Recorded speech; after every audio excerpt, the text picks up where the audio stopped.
Piramal enterprises limited એક view એના માટે પણ લઈ લઈએ. ત્યાં પણ આપણને એક 52 વીક્સ હાઈ બનતા આપણને જોયા હતા. ટોપ F&O ગેઇનિંગ કાઉન્ટર શોર્ટ કવર થયા હતા.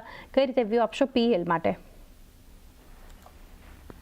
તો મારા ખ્યાલથી obviously in sync with most of the NBFCs આપણે જોયું છે કે ઘણી બધી NBFCમાં મોમેન્ટમ બિલ્ડ થયું છે. તો Piramal again is back in two focus અને ઘણા ટાઈમ બાદ સ્લોલી એન્ડ સ્ટડીલી સ્ટોક લાસ્ટ 2 મહિનામાં સારી મોમેન્ટમ જોવા મળી છે અને નવો રેન્જ ફોર્મ થતો જોવા મળ્યો છે. તો આઈ ફીલ ઇમિડિયેટ સપોર્ટ જે છે 1268 સપોર્ટ પોઈન્ટ છે અને મને લાગે છે કે જે હિસાબે મોમેન્ટમ છે આઈ થિંક 1350 સુધીના લેવલ આપણને પિરામલમાં જોવા મળી શકે એવું મારું માનવું છે.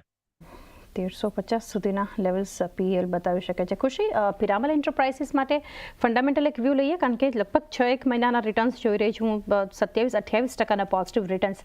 ગઈકાલે તો બઝિંગ હતું, પરંતુ લોંગ ટર્મ માટે PEL ને તમે કઈ રીતે જોઈ રહ્યા છો?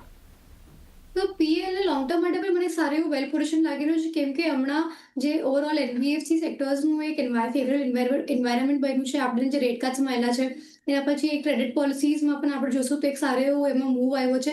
તો આવના જેટલા પણ NBFC સેક્ટર સ્ટોક્સ એ લોકોને સારું એવું મોમેન્ટમ આવ્યું છે. અને PEL ની અગર વાત કરું તો PELના જે આપણે પાસ્ટ પરફોર્મન્સ જોયું એ ઘણું સારું એવું મોમેન્ટમ આપ્યું છે અને હમણાં બધી NBFC સેક્ટર અને કંપનીઝ બહુ સારા મોમેન્ટમમાં છે.